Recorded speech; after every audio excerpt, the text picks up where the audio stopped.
because we want to look at really continuing what you as adults had been talking about, the guardrails and how do we really keep our hearts pure. We're talking about guarding our hearts today.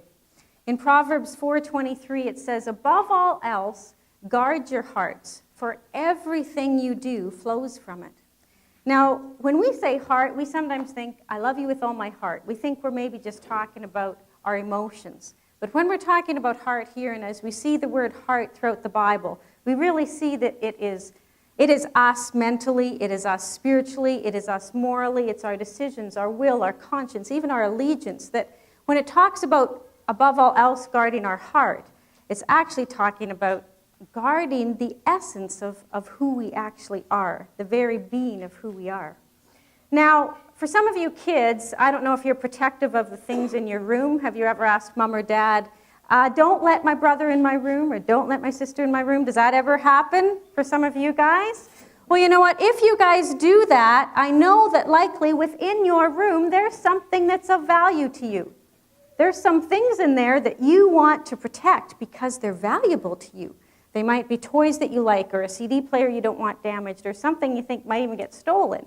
And so the reason you ask mom or dad maybe not to let a sibling in there, for good or for bad, you're asking them because you want something protected, right? Because it's of value to you. Well, now as adults, you may say, Julie, go guard my car out in the parking lot. In fact, likely most of our cars out there are locked right now. Sean may really ask us to do that so nobody backs into it, right, Sean? And so we may do that because we know that car, if you ask me to guard your car, I know it's because your car has some value to you.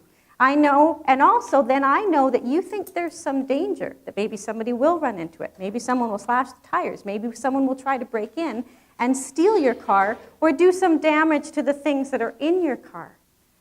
So if God, this is King Solomon talking, but God is speaking through him saying, above all else, guard your hearts, then we automatically know two things. We automatically know that, first of all, God values our hearts. In essence, God values the very essence of who we are. God values you. God thinks you are of incredible value because you're worth guarding. And second, if he says, above all else, guard your hearts, well, then our hearts must be in some type of danger. The very essence of who we are, if God says guard it, then it's in danger. And above all else, we need to guard it. You see, we lock our houses and we lock our cars and we protect our kids with helmets and we make sure we're wearing seat belts. But today we want to look at, are we just as careful about guarding our hearts? And how in the world do we go about guarding our hearts? Well, actually, some very young people have a very wise message for you this morning. The primary kids and the grade 1 kids are going to come up here, please. And we're going to sing a song, Be Careful Little Eyes. This is the small group that Claire and I lead. And we've been practicing this song for a few weeks. It's got some simple words, but it actually is part of the foundation of how we're going to... Good job, guys. Well, you know what? I think there could also be a song, might have to be rapped or something for everybody to get into, but it should say, be careful big eyes, what you see. And be careful big ears, what you hear. Because no matter how old we are, we need to guard our eyes and our ears. Now, as you came into the heart of our building today, you either came through the eye gate or the ear gate. And you see, if we are to guard our heart with values of the world that don't line up with God's values, we have to guard the two ways those values are going to come into our heart. And those things of the world that are not of God are going to come into our heart through our eyes or through our ears. And that's why we've got the big eye and ear up there to remind us that those are the two things we need to protect, our eyes and our ears, if we're going to protect our heart. Okay, Julie, I think I got it. You got it? Oh my. All right. Okay. Oh my. I got it? The eye gate, ear gate. All right, I'm covered. I'm good.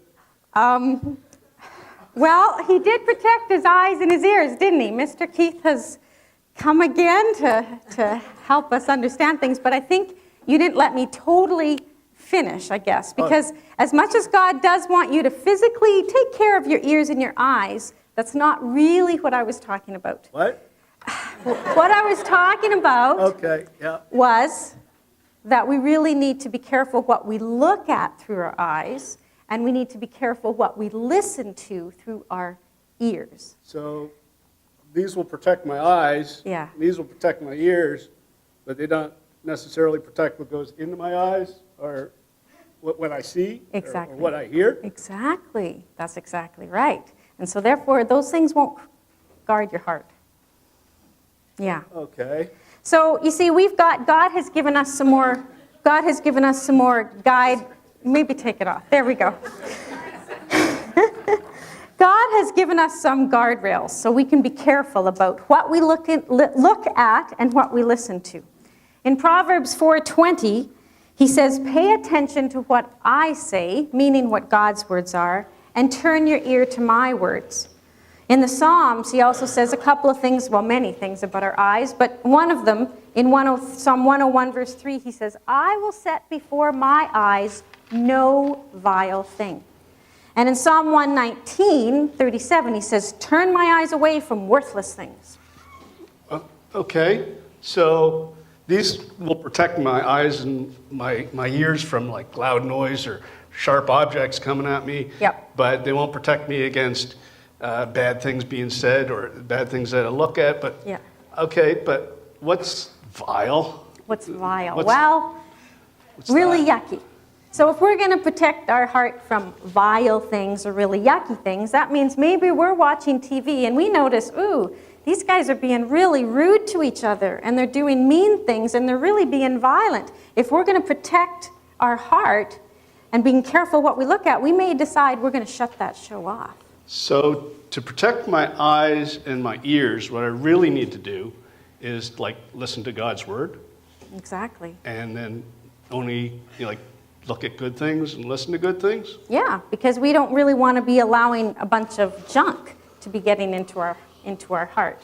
So we want to be watching what we're looking at and being careful of what we're listening to. Okay. So this stuff is no good to me.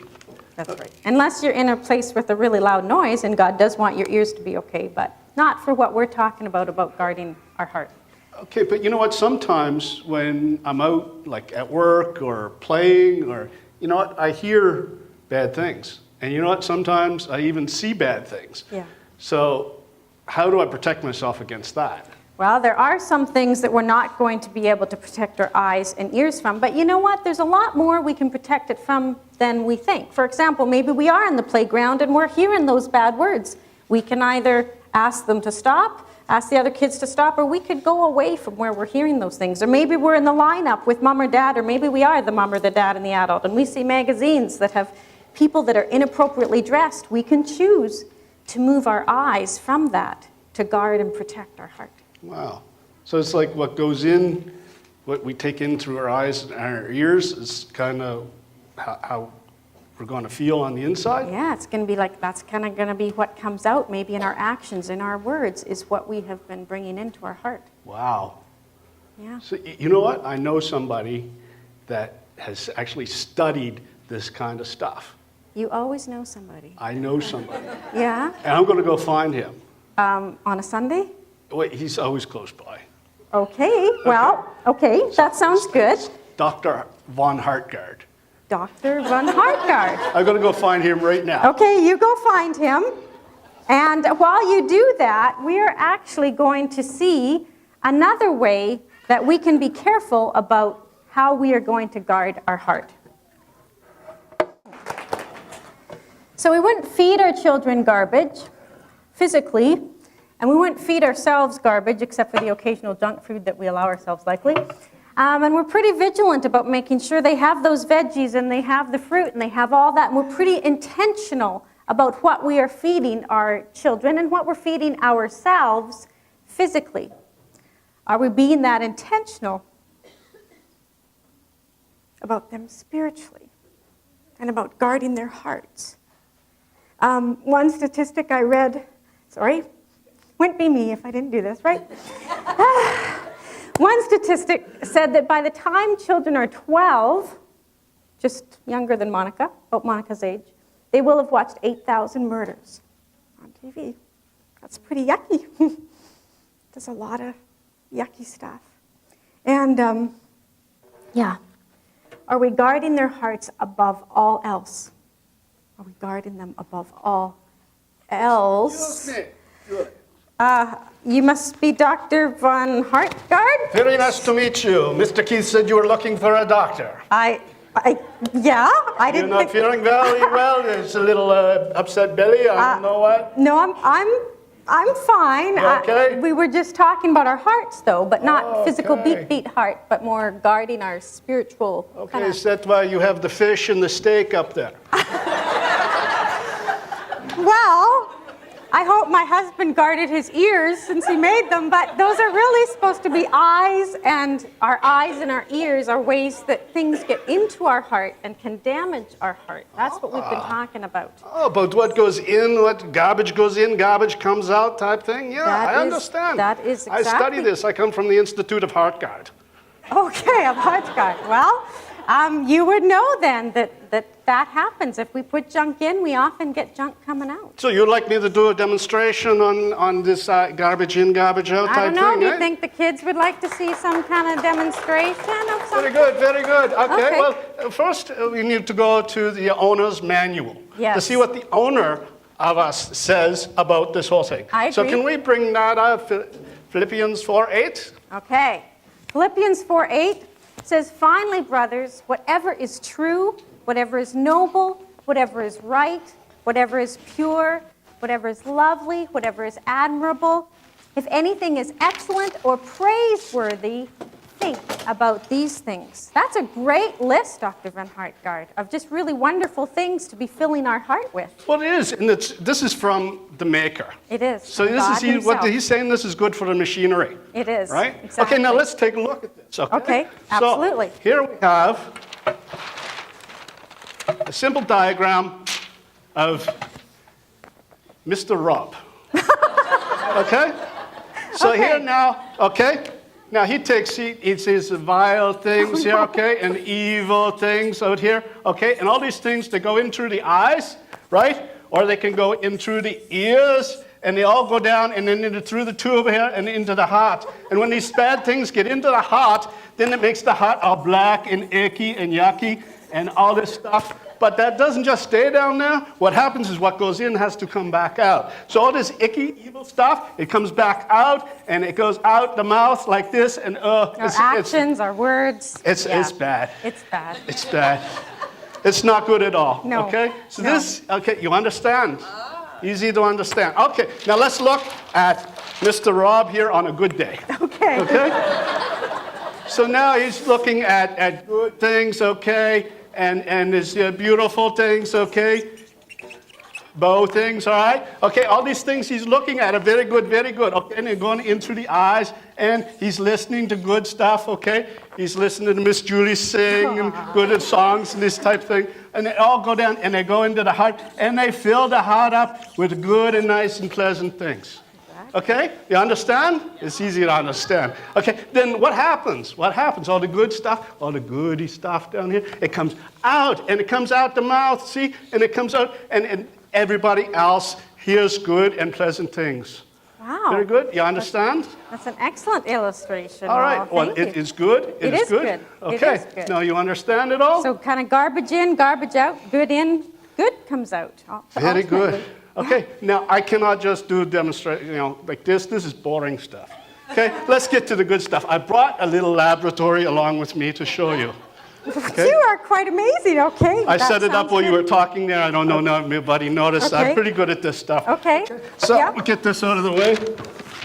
So we're coming over here, I take it, to, Yeah. this is your laboratory, This is okay? the laboratory. Yes, It's simple budget cuts, yeah, but we do what we can. okay. Okay?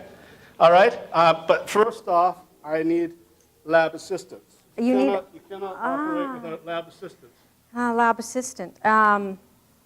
Destiny, would you like to be the lab assistant? No? Okay. Natasha, okay.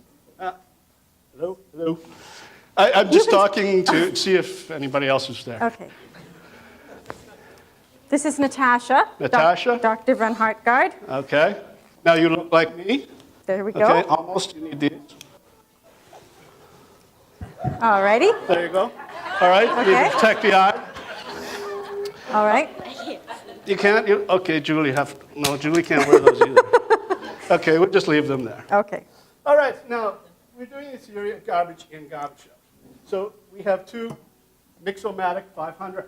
Okay. Okay? So what we're going to do is we're going to look at good things going in and bad things going in and what comes out. So this is the Okay. garbage one. All righty. So garbage one. So Natasha, I'm going to get you here, and we're going to look at this DVD. It is a DVD, Okay? But it's what? Violent. Yeah. It's no good. It's not a good DVD to watch. It's not in the bucket. Okay? What do we got next? It's a book. Well, it's You can hold it up really big. It says impure. It's not a good book. It's got luck. No. People aren't doing things God's way in that book. No, it's not. Where'd it go? In the bucket. Okay, good. Now, next is a music CD. Oh, that's usually good. Oh. It's rude music. The words are rude in it. Oh, that's not no so good. And in the bucket. Go in the bucket. Now, here, okay, now here's the iPod or iPad. Okay? What's it say on it? Yucky. It's yucky Some of the stuff. videos that are on there. Yeah, not the thing itself. The thing, I got one of these things. Yeah, they're right? fine. It's okay, it's okay. Now, magazine. Oh, Not in this true. magazine, there's Oh. things that are really not true about Okay, people. let's put that in the bucket. Okay, now let's come over here. All right? We let that just sit for a little bit. All right. Now, Sounds here good. we have a CD. It's right. Okay, this has got a good stuff on it, right? Okay. Okay, now we have a book here that says what? It's a good book. Good? All right, in there it goes. Okay, excellent. Okay, this is a DVD. Excellent. Things in it are DVD. excellent. Okay, now here, look, we got one of these here too. Hey, another one. But this one's got good stuff on it. Okay, now here's a good magazine. It's a true magazine. Excellent. All right, that goes in. Now, we just can't let this sit there like this. I'm not sure how this is showing us what goes in, comes out. Not too much. It's not very No. exciting. No. Not much happening. No. Okay, well, we need to take some precautions. So, Oh. can you give these? Oh, to the front people? row? Yeah, we better make sure that you guys are covered up a little bit, maybe. Yeah, well, just you guys can, there we go. Well, okay, Okay. we're set, I think.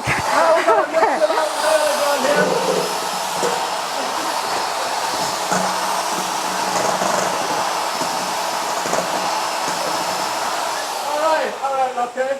So now we mix up the evil stuff, the bad stuff is all mixed up. Okay. Now we mix up the good stuff, okay? All right, you ready? Okay. Stay over here. All right, we're mixing up the good stuff. It's mixing up really well. I wish I could see that. All right. Wow. Now, we got it all mixed up. Yes. We saw the evil stuff go in. We saw the bad stuff go in, okay? We need to see bad stuff come out. So who wants to have a drink of the bad stuff? Okay? Maybe our Can you lab go assistant. Get us a drink of the bad stuff. Right at the front there.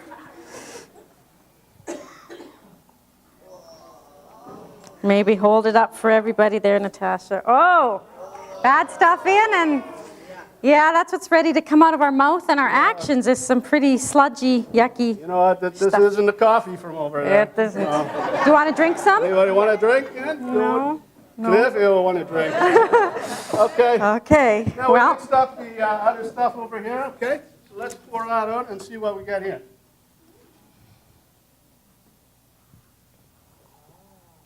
What do oh, we got there? Oh, look at some that. pure water. Good stuff. So we put the bad stuff Wow. in, bad stuff comes out. Put the good stuff in, good stuff comes out. Eh? Excellent. Thank you, lab Sorry, you assistant. didn't have to use the bags. Precaution. Well, I think we can let our lab assistant, she did a great job, sit down. Thank you very much. Thank you very, very much. And I understand that you have many places to show this And so you have to keep going, Dr. Yes, Van you know, I Hartgaard. have to go, and I have to, I have one patient that Oh. I listen to his heart, at the Heart Guard Institute, and his Oh. heart it goes tick, tick, tick, tick, tick. Yes. And I said to him, we have ways to make you talk, so I got to go do that. To talk. Okay, well, thank you, Dr. Van Hartgaard. Thank you very much. Well, you know what? We've had a lot of fun with that, but we do want to think about really what are we wanting to have our life like? And when are we ready to have joy in our life? And when are we going to have the most impact on other people and able to serve God the most? When we've got a sludgy heart or when we've got a pure heart. There really are huge implications for what we are allowing to come into our eyes and our ears. And we really want to guard that. But you know what? You may be thinking, well, this is maybe kind of me. Maybe you haven't guarded what you've been watching or what you've been hearing. But that's the beauty of God, is that we have a God that is gracious, and we have a God that can take this and make it that, right? And I was thinking about King David. And you know what? King David started out as a man who had such an a young man who spent lots of time looking at beautiful things as he was out with the sheep. And there was lots of excellent and praiseworthy things, I would imagine, as he was out there. And he spent lots of time worshiping God and getting to know his God and talking to his God until he had such an amazing faith in his God, he could go up against Goliath. But we don't know exactly what happened, but we do know that at some point David stopped guarding his heart. And David stopped guarding what he looked at. And David, instead of when he looked at something he shouldn't have, looking away right away and going back to guarding his heart, he just kept feeding that desire to look at what he should not look at. And until he had such a sludgy heart that he ended up murdering and doing some pretty awful things. But even David, with his sludgy heart, coming before God, knew he had a God that was greater than all this and could wipe it away and make him clean. And in Psalm 51, he comes to God and he says, God, create in me a clean heart. God, create in me a clean heart. Some of us would think, man, he had a lot of nerve to do that. He knew God, though. He knew he had a God who would forgive and who would cleanse and let him start again with that clean heart. And you know, I have many, many times every day where God shows grace in my life. But I have one time when I was about 23 that stands out to me because it was a time that God showed grace to me as I was attempting to guard my heart. So here I was away from home, had finished university and was living on my own. And there was a show I had watched for many, many years. And you know how you watch a show and you get to know the characters and you love those characters, and it's hard to not watch a show. Well, I had read that Philippians 4:8. That we are to think of what is lovely and pure and excellent and praiseworthy and all those different things. And I was convicted that this show did not match up with those things. And so I thought, I need to stop watching this show. But I didn't really want to stop watching the show, but I wanted to be obedient to God. And so the first day when I was home on my own and I really want to watch this show, I thought, no, I don't want to do that. And I had actually journaled. At that time, I was kind of writing out prayers I had to God. And I said, God, please take away the desire, my desire to watch this show. So do you think the next day I kind of almost magically didn't want to watch the show? No, the next day I wanted to watch the show. That desire was still there. But I decided I won't turn on the TV. But I thought, you know what? It's really easy for me to go and turn on the TV. If I unplug the TV, I have to even go 2 steps to kind of go against my own conscience. Now, that may sound weird to you, but in my weird little mind, I thought, however I'm going to flee temptation, I need to flee temptation. And if I have to plug the TV in and turn it on to go against my conscience, it just was 2 steps. So that helped me in my own weird little way. That helped me to kind of flee that temptation. Over time just went on, and I did consciously decide not to watch that show. But the really cool thing was, about 2 months later, I'm reading through my journal, going back, looking at old prayers I have prayed, and I see this prayer, God, take away my desire to watch the show. My gracious God had taken away my desire completely. In fact, I had forgotten I had even prayed that. Because not only then did I not even have a desire to watch that show, I didn't want to watch anything like that show anymore. And that was not a Julie thing, because Julie's heart in and of itself would want to watch those things. But God, who worked in me through decisions and just his Holy Spirit, helped me make that decision. And I want, just quickly before, we've got some nursery kids coming in just a minute, but they're welcome to come and join us at the back. The Kids Bridge kids, I want you to help the adults have a way of knowing that they can make good decisions. So can you guys help them know what STOP stands for? So who can tell me what the S stands for? You're going to stop before you make a decision about what you're going to watch or what you're going to listen to or what you're going to listen to at work, even if it's conversations. The first thing is we are going to stop before we make a decision. And then our T, we're going to think about what Jesus would do. Would he watch that show? Would he watch that YouTube video? Would he look at that magazine? We're going to think about what Jesus would do. What's the O? Obey what the Bible tells us. That is what convicted me. It wasn't lovely or pure or excellent or praiseworthy, so I needed to guard my heart from it. And what's the P for? Pray and Jesus will help you through. You see, I could get through all those points and say, yeah, I want to obey, but still not be able to do it. But when we ask God to change our heart, and when we ask God for the strength to be pulled towards the things of God, he will be faithful to help us with that. And we want to work together really as a whole community to help all of us guard our hearts.